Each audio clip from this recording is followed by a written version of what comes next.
अस्सलाम वालेकुम बच्चों। जी मेरे नन्हे मुन्ने प्यारे प्यारे दोस्त कैसे हैं भाई? ठीक ठाक है, मज़े से हैं? क्या कर रहे हैं? मुझे तो बहुत सारी चीज़ें नज़र आ रही हैं आपकी टेबल पे। क्या क्या जमा कर लिया भाई?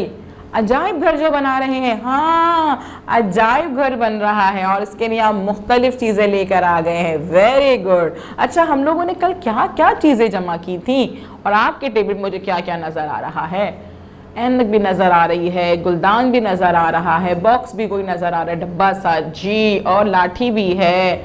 और क्या क्या मौजूद है भाई? कपड़े भी हैं ज़बरदस्त, और शोपीस भी रखे हुए हैं, चमचे भी रखे हुए हैं। वेरी गुड, ज़बरदस्त। यानी कि आपने घर में मौजूद जो भी पुरानी अशिया थी, जो कि अच्छी थी, काम की थी, आपने उनको अपनी टेबल पे रख लिया, आपने जमा कर लिया। अब आप क्या करें? अपने घर में कोई कॉर्नर बना सकते हैं, कोई और बॉक्स बना लें इस तरह से, और उसमें जो है आप अपनी चीज़ें रखें और आप ये बताइए कि ये हमारे घर का अजायब घर है ना भाई? अजायब खाना मौजूद है जिसमें हमने अपने घर की पुरानी अशिया रखी है जो कि बहुत काम की थी, है ना भाई?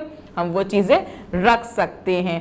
अच्छा, कल हम लोगों ने बहुत सी चीज़ों के नाम भी लिखे थे, हमने एक वेब बनाया था, याद है ना आप लोगों को? वो क्या क्या था जो हमारा अजायब घर में था? वो क्या था? ऐनक थी उसमें, और उसमें क्या था? क्या क्या हो सकता है? ऐनक किसकी हो सकती है? ऐनक जो है वो दादा की। वेरी गुड, दादा की हो सकती है, दादा की ऐनक है। और दादा की ऐनक जो है वो, उससे क्या करते थे भाई? ऐनक से क्या करते हैं भाई?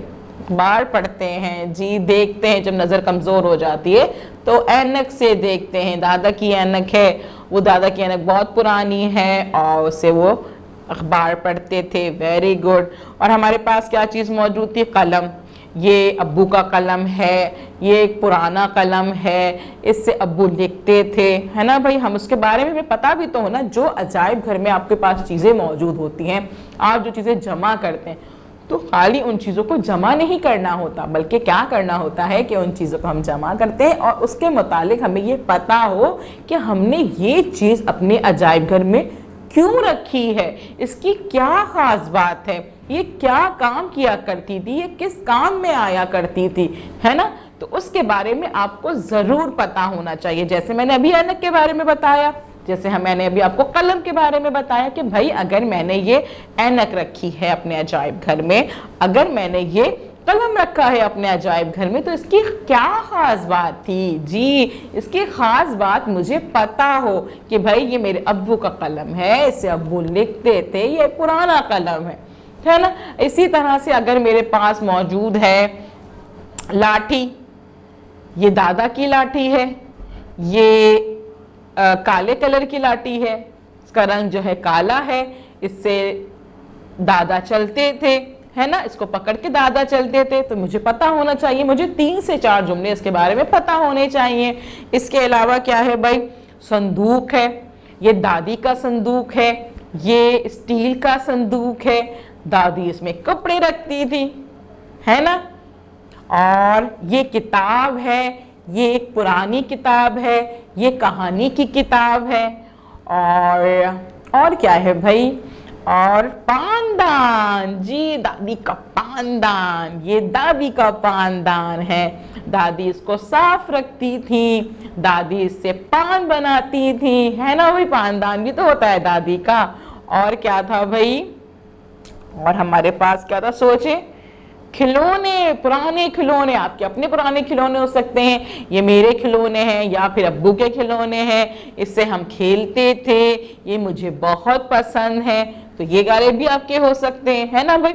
और क्या हो सकता है भाई? आपके गुलदान जी, ये गुलदान है और ये शीशे का गुलदान है, इसमें फूल रखते हैं। हाँ, तब हमने क्या करना है कि भाई मैंने अभी हमारे अजायब घर में जो चीज़ें मौजूद थी, जिसमें ऐनक मौजूद था, गुलदान मौजूद था, कलम मौजूद था, लाठी मौजूद थी और किताब मौजूद थी, ऐनक मौजूद थी, इन सब चीज़ों के बारे में कुछ जुमले हमने आपस में डिस्कस किए, है ना? तो अब आपने क्या करना है? आपने अपनी कॉपी में इनमें से कोई भी एक चीज़ के बारे में आपने लिखना है। आपने उसकी तस्वीर बनानी है। कोई भी आप चीज़ लेंगे, अगर आपके पास कोई ऐसी चीज़ मौजूद है कि उसके बारे में आपने लिखना है, आपको अपने अजायब घर में रखनी है, तो आप उसकी एक तस्वीर अपनी कॉपी पे बनाइए, अजायब घर का नाम लिखें, उसके नीचे उसका उस शय का नाम लिखें, उस चीज़ का नाम लिखें और उसकी तस्वीर बनाइए। और तस्वीर बनाने के बाद उस तस्वीर के मुतालिक 3 जुमले लिखिए। जी ये है हमारा काम, क्योंकि हमारे सफ़ा नंबर किस पे भाई, सफ़ा नंबर 31 में हमारी जो तख्लीकी लिखाई है उसमें ये काम दिया हुआ है। सफ़ा नंबर 31 पे हमारा काम मौजूद है, तख्लीकी लिखाएगा। अपने जमात में एक अजायब घर बनाइए, उसके लिए अपने घर से कुछ अनोखी चीज़ें लेकर आए, अपनी लाई हुई किसी एक चीज़ पर 3 जुमले लिखें और इसकी तस्वीर बनाएं। ठीक है जी, यहाँ पे नीचे जो है वो 3 लाइनें भी मौजूद हैं। आपने क्या करना है, यहाँ पे इन 3 लाइनों पे उसके मुतालिक जुमले लिखने हैं और यहाँ पे तस्वीर भी बनानी है। और मैं यहाँ पे लिखूंगी गुलदान के बारे में। जी मेरे घर में गुलदान है, मैं अपने अजायब घर में गुलदान रख रही हूँ और गुलदान के बारे में बता रही हूँ। आप चाहें तो आप गुलदान के बारे में ही 3 जुमले लिख दीजिए, या फिर किसी भी शय के बारे में जो आपको पसंद है आप उसके बारे में अपने जुमले लिख लीजिए 3, जो हमने भी डिस्कस भी किए हैं। ठीक है, हम यहाँ लिखते हैं गुलदान के बारे में। यहाँ ये कह के गुलदान बना हुआ है और यहाँ पे गुलदान है, ये गुलदान है, ये गुलदान है, ये गुलदान है, ये शीशे का गुलदान है, ये शीशे का गुलदान है, ये शीशे का गुलदान है। इसमें फूल रखते हैं, इसमें फूल रखते हैं, इसमें फूल रखते हैं। जी ये है हमारा आज का अजायब घर का, हमने इस चीज़ का नाम रखा है, जो चीज़ हमने ली है उसके मुतालिक लिखा है, उसकी तस्वीर बना दी। आप भी अपने कॉपी पे, अपनी बुक पे यही काम कीजिएगा, मुख्तलिफ चीज़ों के बारे में लिखिएगा। और क्या करेंगे, इस वीडियो को बार बार देखेंगे, बार बार देखेंगे, ताकि आपको अच्छी समझ में आ जाए कि आपने अजायब घर कैसे बनाना है, अपने अजायब घर में क्या क्या चीज़ें रखनी है और उनको कैसे बताना है, उनके मुतालिक क्या क्या जुमले लिखने हैं। ठीक है जी, और उसके बाद जब टीचर आपको कॉल करेंगी तो आप उनको भी बताइएगा कि हमारे अजायब घर में क्या चीज़ें रखी गई हैं और उनकी खुसूसियात क्या हैं, हमने क्यों रखा है उसको, और अपने काम की पिक्चर उनको भेज दीजिएगा। कल मिलते हैं नए काम के साथ। अल्लाह हाफ़िज़।